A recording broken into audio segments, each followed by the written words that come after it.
20절부터 24절까지의 말씀입니다. 요한복음 4장 20절부터 24절까지의 말씀입니다.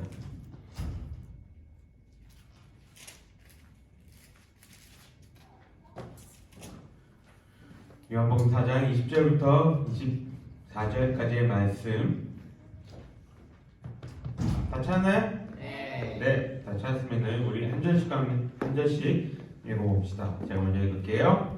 우리 조상들은 이 산에서 예배하였는데 당신들의 말은 예배할 곳이 예루살렘에 있다 하더이다. 예수께서 이르시되 여자여 내 말을 믿으라. 이 산에서도 말고 예루살렘에서도 말고 너희가 아버지께 예배할 때가 이르리라. 너희는 알지 못하는 것을 예배하고 우리는 아는 것을 예배하노니 이는 구원이 유대인에게서 남이라. 아버지께 참되게 예배하는 자들은 영과 진리로 예배할 때가 오나니 곧 이때라. 아버지께서 자기에게 이렇게 예배하는 자들을 찾으시니라. 함께 읽겠습니다. 시작. 하나님은 영이시니 예배하는 자가 영과 진리로 예배할지니라. 아멘. 한 주간 잘 지냈어요? 네. 몇몇 친구들 어제도 보고 오늘도 보고. 네, 그죠? 뭐지 그 웃음은? 3일째 배는 거 아닌가요? 아, 그게 싫어? 싫어 그래서? 그쵸? 너무 좋다. 영혼이 없네요. 영과 진리로 예배하는데 영혼이 없어요. 오늘 3월의 마지막 주일입니다. 그죠? 3월달도 벌써 다 지나갔습니다. 부산, 우리 엄마가 부산에 살거든요. 그래서 전화해보니까 부산은 지금 이제 벚꽃이 막 폈다가 이제 오늘 어제부터 바람이 굉장히 많이 불대요. 그래서 이제 떨어지는 벌써 이렇게 떨어진다고 하더라고요. 이제 조금 있으면 이쪽에도 벚꽃이 필 거고, 네, 그럴 겁니다. 시간이 참 안 가는 것 같은데 시간 참 빨리 가요, 그죠? 빨리 가요. 네. 금방 그 숙제하는 것도 금방 시간 가요. 그러니까는 너무 거기에 너무 그거에 이렇게 사로잡혀 있지 말고 금방 시간 가니까 편하게 네, 시간 잘 지내면서 알차게 지낼 수 있기를 바랍니다. 오늘 본문의 말씀이 벌어지는 곳 땅 이름이 어디예요? 사마리아. 네, 미안해 내가 안 보여서 이거 좀 땡길게요.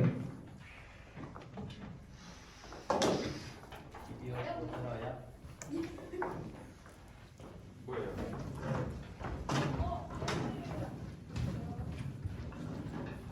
화면 한 번만 띄워주세요.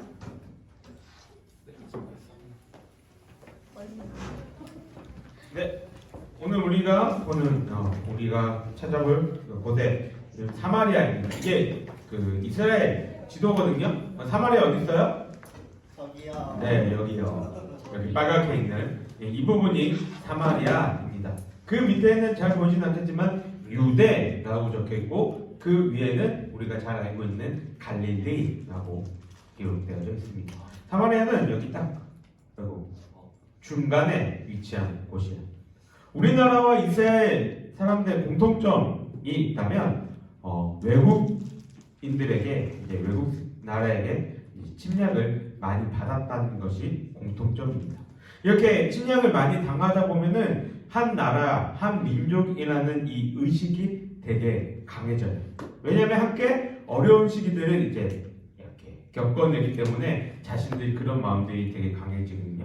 내가 요 며칠 사이에 여기 예비군 한다고 군인들이 이렇게 막 보여요. 그런데 내가 군대를 전역한 지 벌써 20년이 넘었거든요. 근데도 이렇게 생각해보면 함께 했던 그 친구들이 이렇게 머릿속에 이렇게 삭삭삭 지나가요. 내가 진짜 힘들었을 때 이렇게 함께 했던 그 친구들이 한 번씩 이렇게 지나갈 때가 있는 걸 보면 이렇게 힘들 때 함께 했던 그 사람들과 이렇게 한 마음이 되는 것들을 볼 수가 있습니다. 세상이 많이 이제 뭐 비행기 타고 하루 만에 이제 해외를 왔다 갔다 할 정도로 많이 발달해서 사람들이 외국 사람들 우리나라에서 많이 살기도 하고 또 외국인들하고 결혼하기도 하고 그렇게 이제 다문화라는 것들이 이제 우리에게는 조금 익숙한 사회가 되었습니다. 그죠? 그래서 내가 알기로는 여기 초지초 내가 아는 외국인 아이만 3명 정도 돼요. 초지초에 다니는 거. 진짜 누가 봐도 외국인인 것 같은 아이들이 한 3명 정도 내가 본 것 같아요. 그만큼 이 외국인들을 이제는 자연스럽게 볼 수 있고, 특히나 이제 안산이라는 이 지역도 외국인들 다문화가 굉장히 많은 그 지역 가운데의 하나입니다. 그런데 우리나라의 정서상 아직도 이 혼혈인들 그리고 외국인들에게는 조금은 색안경을 끼고 보는 것들이 아직은 존재하고 있는 것 같아요. 나도 흑인 아이가 이렇게 오면은 하고 이렇게 쳐다볼 때가 한두 번씩 있었던 것 같아요. 아직도 사람들의 마음속에는 이런 것들이 조금 꺼려지는 그런 모습들이 보입니다. 예수님이 살고 계셨던 이스라엘 사회도 이것과 비슷했습니다. 그 당시에 사람들은 이방인이라면 어떻게 여겼어요? 개, 돼지처럼 여겼어요. 사람을 취급을 안 했습니다. 이방인은 그렇게 취급하고 이스라엘과 이방인 사이에 태어나 혼연을 그러면 어떻게 취급했을까요? 마찬가지로 그런 식으로 취급을 했죠.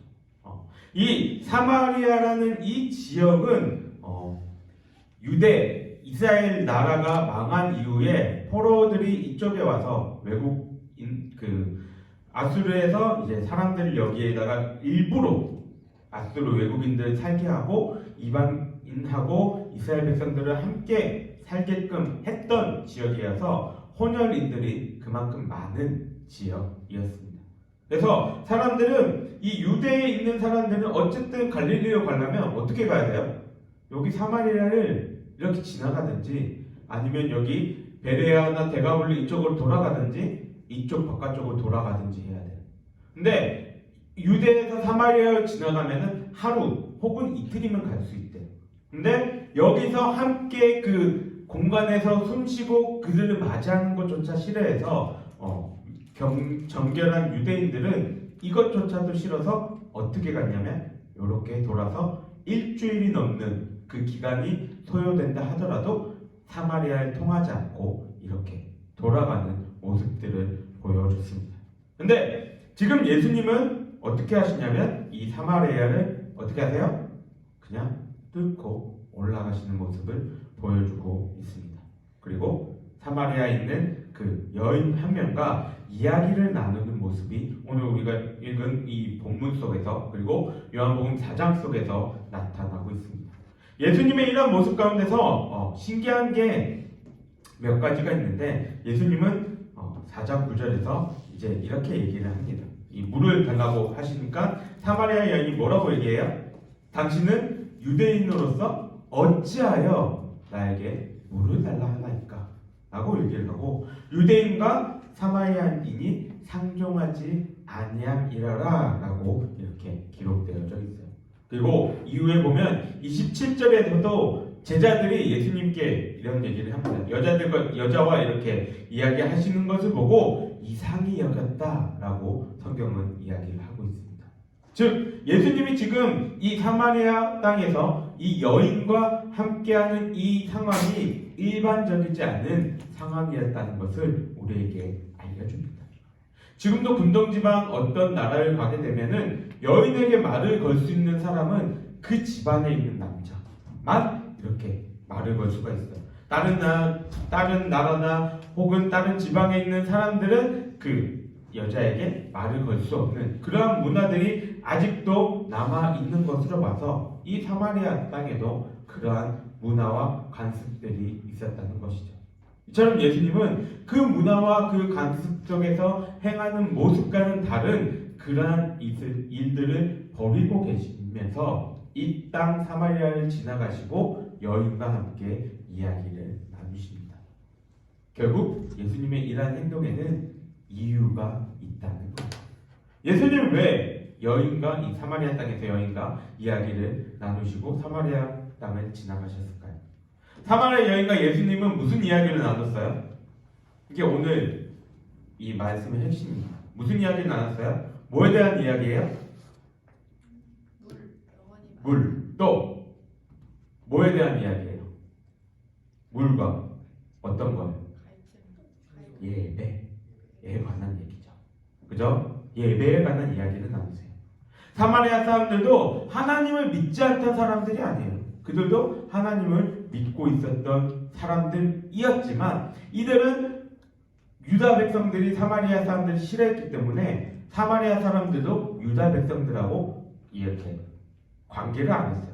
그래서 모세 오경 이외의 성경들은 성경이 아니다라고 취급했던 사람들이고, 이방인들과 함께 이렇게 지역에서 있다 보니까 이방신들의 그 종교 행위들을 이렇게 받아들여서 조금 원래 이스라엘이 섬겼던 하나님에 대한 모습과는 조금은 다른, 좀 약간 변질된 그러한 모습의 예배를 섬겼던 그러한 사람들입니다. 예루살렘으로 내려가지 못하니까 자신들 그 지역에 정해진 곳에서 예배를 드리고 있었죠. 이러다 보니까 유대인들은 사마리아인들의 예배를 인정하지 않았어요. 자, 마치 이런 거죠. 내가 몸은 이래 보여도 나도 태권도 1단입니다. 왜 뭐가 이렇게 비웃으니 이런 반응 예상하고 있었는데, 자, 내가 태권도 1단은 언제 땄냐면 군대에서 땄어요. 군대에서 이제 몇 번에 이제 웬만한 남자들은 지금은 모르겠어. 근데 이 말은 참 쓰기 싫어. 나 때만 해도 저녁할 때 이렇게 웬만하면 태권도 1단을 따고 나오거든요. 근데 내가 그때 맡았던 일이 행정병이었고 되게 바빠가지고 병장이 돼서야 이제 그 태권도 시험을 쳤는데, 나 진짜 아무것도 안 하고 가만히 이렇게 서 있었어요. 태권도 하기 싫었어. 근데 이제 병장이니까 그냥 1단을 준 거예요. 건우야, 나의 태권도 1단을 인정해 줄 거야? 그치? 건우 같은 친구들 보면 내 그 태권도 1단을 인정하지 않을 거야. 나도 어디 가서 내가 태권도 1단이라고 얘기 안 해요. 하나도 줄 몰라. 이런 거예요. 유대 백성들은 사마리아 백성들의 그 예배를 인정하지 않았어요. 왜요? 정통이 아니고 올바른 게 아니라는 인식들을 가지고 있었기 때문입니다. 그래서 20절에 보면은 사마리아 여인이 뭐라고 얘기하냐면, 우리는 여기서 예배하는데 이스라엘 백성들은 예루살렘에서 예배를 드려야만 한다라고 이야기를 합니다. 이것에 대해서 예수님은 뭐라고 말씀하시냐면 21절에 이렇게 말씀하세요. 예수께서 이르시되 여자여 내 말을 믿으라. 이 산에서도 말고 예루살렘에서도 말고 너희가 아버지께 예배할 때가 이르리라. 예수님이 지금 말씀하시는 건 뭘 의미할까요?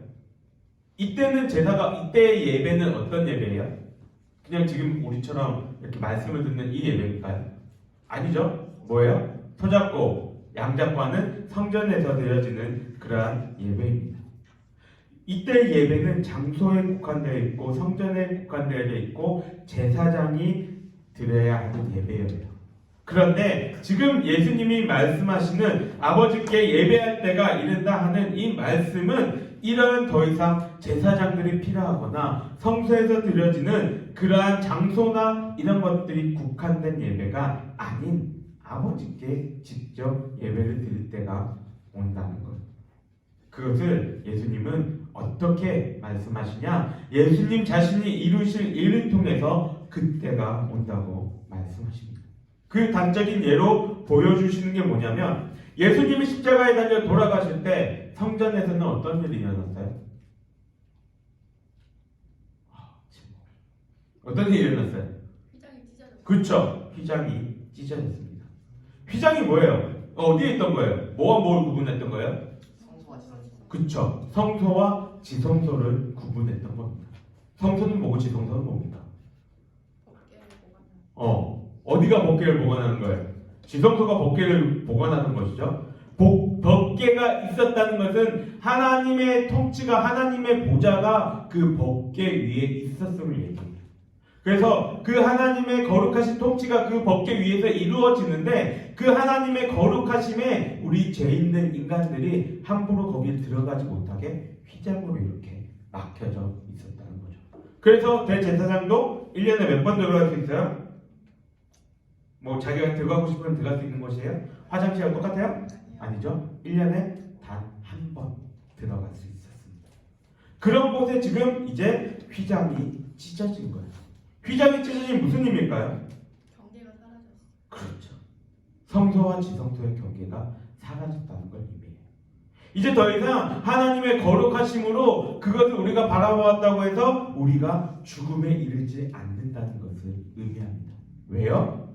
예수님이 십자가에 달려 돌아가심을 통해서 이제는 다른 사람을 통해서 제사장들의 그 예배를 통해서 그 드려지는 예배가 아니라는 거예요. 누군가에 의해서 드려지는 예배가 아니라 다른 사람에게 맡겨진 예배가 아니라 어느 한 지역에만 드려지는 예배가 아니라 나 스스로 하나님 앞에서 나와 예배 드릴 때가 온다는 것입니다. 그럼 지금은 우리가 살아가는 지금은 어떠한 시대예요? 이 예배가 우리 가운데에 적용된 시대입니다.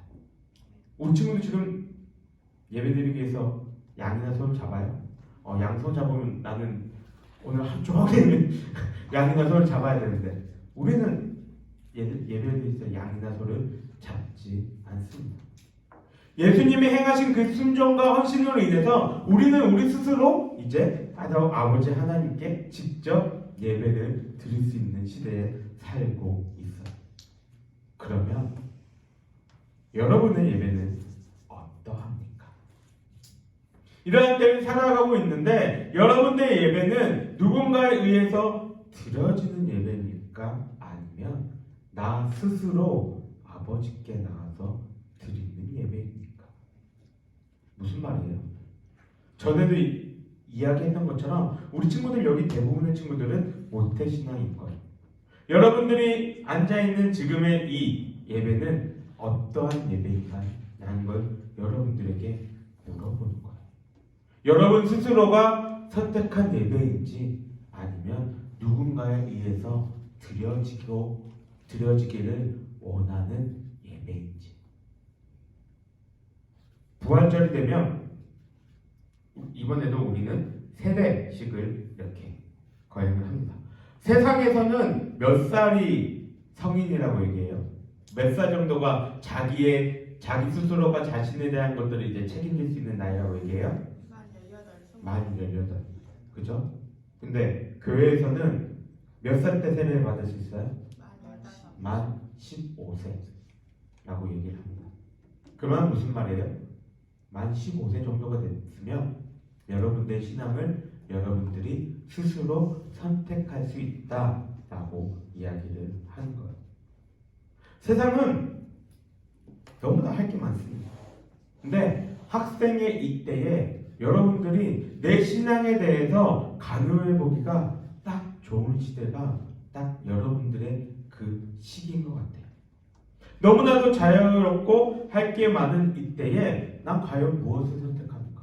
이것이 여러분들이 학생회 때부터 잘 다져져 있지 않다면 세상에 나가면 금방 흩어져 버리게 될 거예요. 하나님과 약속된 예배 시간에 나는 어떤 걸 선택하고 결정하는가? 그것이 내 신앙을 증명해 주는 거예요. 말로는 다 할 수 있어요. 말로는 나도 지금 수능 다시 봐가지고 수능 400점 만점 받을 수 있어요. 말로는 뭘 못해. 그지? 원우야. 말로 뭘 못해요. 말로는 다 할 수 있어요. 근데 뭐가 증명이 돼야 돼요? 행동이 그것을 받쳐줘야 합니다. 야고보 사도는 뭐라고 얘기해요? 행함이 없는 믿음은 거짓된 믿음, 죽은 믿음이라고 얘기를 하면서 뭐라고 얘기하냐면 행함으로 네 믿음은 내게 보인다 라고 이야기를 하고 있습니다. 여러분, 내가 얼마나 믿고 있다면 그 믿음은 남에게 보여질 수밖에 없습니다. 왜요? 나는 그 믿는 대로 살아가려고 노력하고 있기 때문이죠. 여러분들의 삶의 모습이 진정한 믿음의 모습을 보이기를 바랍니다. 여러분들이 선택의 기로에 섰을 때에 믿음의 선택을 할 수 있기 바라요. 예수님은 스스로가 예배를 드리는 것을 선택할 수 있는 그 때가 온다고 하신 그 이후에 우리가 어떠한 모습을 취해야 되는지 이야기하시는데 그것이 뭐냐고 얘기하시냐면 먼저 우리는 우리가 예배드리는 대상이 어떤 분인지 알고 예배드려야 된다고 이야기를 하십니다. 우리가 예배드리는 대상 하나님에 대해서 예수님은 뭐라고 말씀하세요? 영이라고 말씀하십니다. 말씀하세요. 여기서 영이라는 것은 그냥 단순하게 우리 육신과 반대되는 그 개념을 이야기하고 있지 않습니다. 하나님은 그냥 눈에 보이지 않고 잡히지 않는다 이것만 이야기를 하고 있는 게 아니라는 거예요. 하나님은 영이시기 때문에 우리 지금 여기뿐만 아니라 어느 곳에든지 우리와 함께 할 수 있으시고요. 하나님은 영이시기 때문에 피곤치도 않으시고 졸려하지도 않으시고 모든 믿는 자들과 함께 하시며 인도하실 수 있는 겁니다.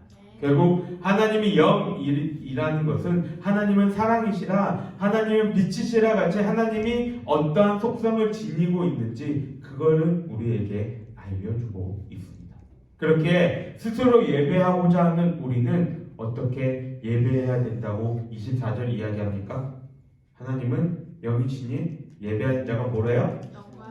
영과 진리로 예배할지니라 라고 이야기를 합니다. 영과 진리로 예배하래요. 무슨 말이에요? 이게 우리가 지금 보고 있는 게 개역 개정판이거든요.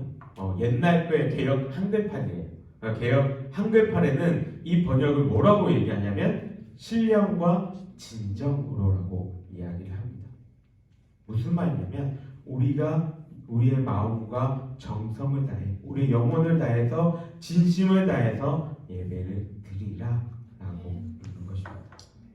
우리의 예배는 우리의 마음과 정성을 다해 드려야 합니다. 근데 우리 스스로는 선한 것들이 나올 수가 없는 존재들이에요. 왜요? 우리는 죄를 사랑하고 있는 죄인이기 때문에. 세례받은 이후에 우리 선생님들 죄 한 번도 안 지은 친구들 있나요? 오늘도 죄를 지었고 어제도 죄를 지었고 요 몇 시간 전에도 아니 요 몇 분 전에도 우리는 죄를 짓고 살아가는 죄인들입니다. 이 신령과 진정으로라는 이 말, 영과 진리로 예배 드리라는 이 말은 내 의지와 내 선택, 내 능력을 의지해서 예배를 드리라는 것이 아니라 하나님의 영, 성령의 임재와 그 충만함을 의지하면서 예배를 드리라는 것. 예수 그리스도를 의지하며 예배를 드리라는 것. 이게 어떻게 이 예배를 드릴 수가 있을까요? 먼저는 기도로 준비하기 바랍니다. 예배 시작 5분, 10분 혹은 몇 분 전에 와서 헐레벌떡 와가지고 예배를 드리는 것이 아니라 오늘 드려질 예배를 위해서 조금 일찍 와서 예배를 위해 기도하길 바랍니다. 왜요? 내 마음과 내 능력으로 되는 게 아닙니다. 하나님이 이 예배 가운데에 나와 함께 하여 주시기를 원하고 내가 일주일 동안에 죄를 지었던 그것들을 회개하며 기도하는 시간을 먼저 갖기를 바랍니다. 그리고 함께 드려지는 찬양으로 내 마음과 내 생각을 정리하며 하나님 앞에 올려드리기를 원합니다. 내가 싫어하는 말 중에 하나가 준비 찬양이란 말이에요. 찬양은 준비하는 시간이 아니에요. 뭐 하는 시간이에요? 그때부터 예배가 시작되는 거예요. 그 경배를 통해서 하나님께 내 마음을 올려드리는 그 시작이 찬양부터인 거예요. 그러니까 내 몸과 마음을 생각을 그때 정리하는 것이 아니라 이미 5분 10분 먼저 와서 준비하고 예배드리며 찬양하며 하나님 앞에 나아갈 수 있는 시간이 되기를 바랍니다. 마지막으로 예배 가운데에 집중하기 바랍니다. 이 집중은 한 학교 선생님께서 여러분들에게 이거 시험 나온다 니네 잘 봐라 이럴 때 집중하는 그 집중을 이야기하는 게 아니에요. 여기서 집중은 예배 가운데 부른 찬양과 기도와 말씀들 가운데서 나에게 이야기하고 계시는, 나에게 말씀하고 계시는, 나에게 지금 함께하고 계시는 성령님의 그 마음에 집중하라는 거예요. 내 마음속에 있는 그 성령님이 나에게 알려주시는 그 깨달음에 집중하라는 거예요. 이렇게 예배드릴 때에 성령과 진리의 영이신 예수 그리스도에 인하여 우리는 온전한 예배를 드릴 수가 있는 것입니다. 사랑하는 우리 중고등부 친구들과 교사 여러분, 영과 진리로 드리는 예배는 예수님으로 말미암아 예수님을 통하여 하나님께 드려지는 예배입니다. 그리고 성령을 우리 마음속에 품은 자가 드릴 수 있는 것이 이 예배입니다. 이것을 기억하면서 혹시 내가 드리는 이 예배가 올바르지 않을까? 나의 기도를 하나님이 과연 들어주실까? 내가 이러한 모습인데 하나님이 날 좋아하실까? 이러한 고민보다는 전능하시고 그 무엇보다 크신 그 주님이 이 예배 가운데에 여러분들과 함께 하시고 인도해 주신다는 그 사실을 기억하면서 오늘도 드려지는 이 예배에서 나에게 주어지는 그 은혜를 마음껏 누리는 우리 모두가 되기를 영과 진리의 영이 되시는 예수님의 이름으로 간절히 소망합니다. 우리 함께 기도하겠습니다. 하나님 아버지 감사합니다. 오늘 요한복음 4장의 말씀을 통하여서 우리가 어떠한 마음을 가지며 주님께 예배드리며 나아갈지에 대해서 생각해 봅니다. 하나님, 우리 가운데서 영과 진리로 예배를 드리게 하여 주시옵소서. 나의 힘과 나의 능력과 나의 무엇을 의지하며 드리는 것이 아니라 오직 예수 그리스도의 영과 예수 그리스도의 그 진리 되심을 우리가 기억하며 예수님만을 의지하며 드리는 우리의 삶의 예배들이 될 수 있도록 주님 인도하여 주시옵소서. 우리의 삶 가운데 주님께서 함께하여 주시고 그 예배의 삶을 통하여서 주님이 우리에게 베풀어 주시는 크신 은혜와 사랑을 매일매일 깨달아 또 살아갈 수 있는 우리 친구들 되게 하여 주시옵소서. 여호와는 내게 복을 주시고 너를 지키시기를 원하며 여호와는 그의 얼굴을 내게 비추사 은혜 베푸시기를 원하며 여호와는 그 얼굴을 내게로 향하여 드사 평강 주시기를 원하노라. 아멘. 수고하셨습니다. 네, 어제 광고했듯이